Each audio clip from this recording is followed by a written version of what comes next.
I was a skinny fat 128 pounds with moobs and a pot belly when I first started training. Over the past 15 years, in my quest to be fitter, stronger, and leaner, I've made just about every training mistake possible. Whilst frustrating for my own progress, it's made me a far better coach. In this video, I'm gonna break down the 10 biggest training mistakes I've made so you don't have to. At the same time, I'm gonna share the training principles my team and I have proven in 4,000 success stories within the last 7 years alone. Training mistake number 1, always using the same weights. The single most important factor in building more muscle or toning up is and always will be progressive overload. That means simply doing more over time. The way I like to do this is either by adding weight or adding reps. A good mindset for this is simple. If you're lifting the same weights as you were a year ago, don't expect to look any different. Nothing else will help you build muscle, tone up, and improve your body more than adding 10 to 20 kilos to the weight you can use for 6 to 12 reps on any exercise. A thought experiment I like to use is if we took two identical twins, one only focused on getting a pump, trying new things every week, and never really adding weight. The other was only super focused on adding 20 kilos to his squat, bench press, and deadlift. Who do you think will build a better body? The answer should be obvious. Training mistake number 2, not using perfect form. There's always a caveat to progressive overload. It must be done with perfect form. If you're adding weight, but your form goes out the window, that's not progression. That's an injury waiting to happen. I know this too well, and I still have vivid memories of what turned out to be the last straw for my lower back. I was doing Romanian deadlifts and I decided to go up in weight. Instead of maintaining a flat spine and focusing on using my hips, it turned out to be a disaster where my spine ended up resembling the letter C. To make matters worse, I then proceeded to the leg press with a new weight straight after with poor form. With my ego high off my so-called deadlift personal best, I went for it, not knowing until later that with each rep, I was lifting my hips off the pad and essentially crunching my lower back discs. The next day, weeks, and months were extremely painful. Nothing has quite been the same since. This is why I'm so obsessed with form, especially on the compound lifts. Training mistake number 3, not using a logbook or having a plan. I'm obsessed with logbooks. If you're not tracking your workouts, you'll never know if you're actually providing progressive overload, which is why most people end up spinning their wheels and using the same weights all the time. This is something I've always been good at, but have at times fallen prey to just winging it. Unless you're at an advanced level, or you're extremely in tune with your body, training on the fly doesn't work. You need a plan, and you need to know what you did last time and how to beat it. If you got 60 kilos for 6 last time, you're either going to go up to 62.5 kilos or you're going to add another rep. Or if you wrote down that the 60 kilos were shaky and could have been done better, this week your aim will be to make that set cleaner. That's the power of a logbook. It allows you to implement progressive overload with perfect form. Training mistake number 4, program hopping. This is the one mistake I've made more than any other, and I've done a complete 180 on this. I used to think you need to change your program every 4 to 6 weeks, and that your body had to be constantly shocked into adaptation. This myth comes from the personal training world, where trainers focus on entertaining their clients versus actually getting results. I remember a period back in 2011 when I ran 4 completely different programs in 4 months to try to keep my body guessing. On their own, they were excellent programs, but they were designed to be followed for years, not weeks. The problem was I had training ADD and always thought the grass was greener on a different program. I've learned from this mistake and now rarely change my program. If it's working, I keep going. If it's not, I'll make small tweaks, like adjusting the rep range. But once you find something you enjoy, you very rarely need to overhaul your program. Some of the best results of my life have come from following the same thing for 12 to 18 months, with all the joy coming from the incredible results I've had. Training mistake number 5, being a slave to the big 3. From the years 2010 to 2014, before bodybuilding became my focus, my training was influenced heavily by powerlifting. Back squats, conventional deadlifts, and bench presses formed the core of my training, and rightly so, given my powerlifting ambitions. When I made the switch to focus purely on body composition and bodybuilding, I made the mistake of continuing to train with the same exercises. What I didn't realize was that unless you're a competitive powerlifter, no exercise is indispensable. Instead, you need to find the exercises that work for your body type and allow you to apply progressive overload with perfect form with no pain. I'm not a natural squatter, but I stuck with back squats in the belief that they were the best exercise to build bigger legs. It wasn't until a few injuries that forced me to try different alternatives like machine hack squats that I realized I'd been selling myself short on my leg development all these years. The lesson I learned here was to pay attention to my body's feedback with an exercise.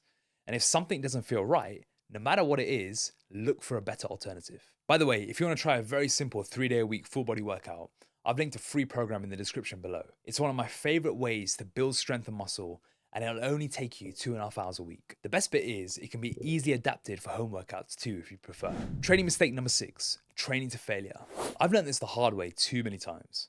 Whether through injury, burnout, or stalled progress, I've learned that when training to failure, it should always be technical failure, not absolute. Technical failure is when you can't perform another rep with perfect form. This is much better than absolute failure, which is when you can no longer physically move the weight, your form goes out the window, and the weight starts falling back on you. You rarely want to do this. If you're requiring someone to assist you on a regular basis, you're better off reducing the weight or stopping a rep short. Training mistake number 7, doing too much.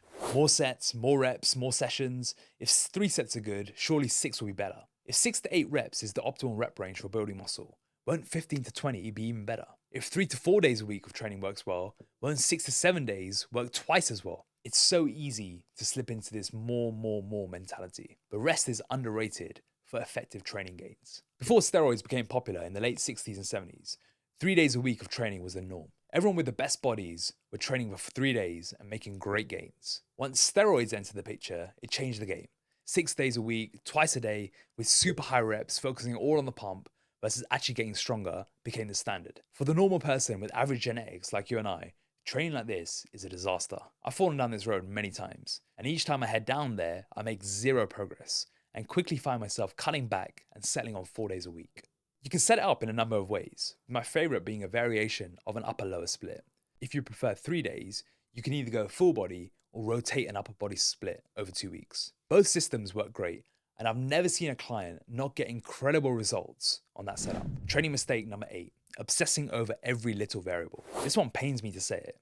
It brings me back memories of staying up late at night, obsessing over whether I should execute 3 sets or 4 sets, or whether I should aim for 6 reps or 8 reps. I used to be completely paralyzed by all the information surrounding me, and for years I didn't know how to filter what was useful and what I was wasting my time thinking about. I had no training philosophy, so instead would stress myself out over every little variable. As a coach, this is a rite of passage that has been tremendous for my development.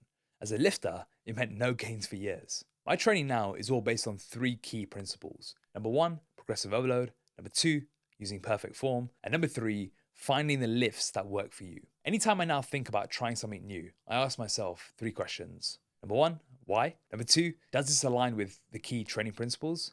And number 3, am I just trying something out of boredom? Having this mindset can save you a lot of time and stress and allow you to focus on what matters. Because if you're the average person just wanting to be fitter, stronger, and leaner, most things, like deciding between 6 or 8 reps, don't actually matter. Training mistake number 9, warming up, stretching, and foam rolling excessively. Between 2012 and 2015, I was known as the warm-up guy at the gym I worked out at. I spent a solid 30 minutes every session foam rolling, stretching, and activating before any lifting would actually begin. If it was squat day, I'd bump this to 45 minutes to try to get my body to actually perform a full squat. I got there in the end, but the alarm bells should have been ringing much earlier. If it's taking me that long to just get into a position for an exercise like a back squat, it's probably not right for me. What's funny is that all the bulletproofing I thought I was doing prior to the training wasn't actually stopping any of the injuries I was accumulating. Looking back, it probably made it worse. When I drastically cut this down and focused only on what mattered, like picking a movement that worked well for me and focusing on warming up for that specific movement, that's when I reap the benefits of a proper warm-up. I'm far more minimalist in my approach now, and it pays off. If you're spending more than 8 to 10 minutes warming up for an exercise, you're doing something wrong. Training mistake number 10, listen to your body. This takes time to learn.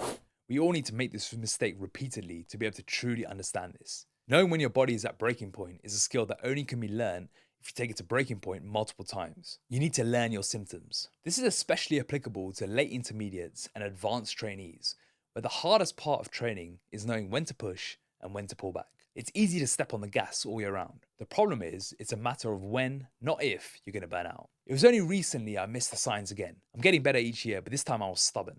I was getting ready for a video promo and pushing on all fronts as hard as possible. Despite all the warning signs, I didn't listen, and then my body came crashing down.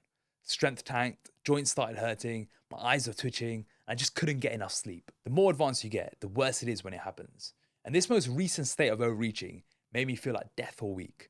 What's annoying is, it was completely avoidable. But it highlighted a key point. Always listen to your body if it's telling you something.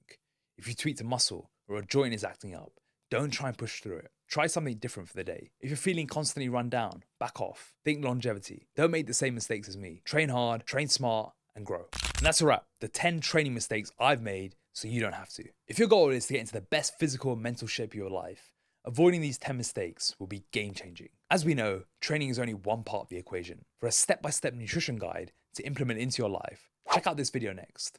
I'll share exactly how to set your diet up, what numbers you need to know, and how to fit it into your busy lifestyle. And remember, to try the 3-day-a-week full body strength training program, click on the link in the description below. If you enjoyed this video, I'd love for you to like it, subscribe to the channel, and comment with which mistake resonated most with you. I'll see you next time.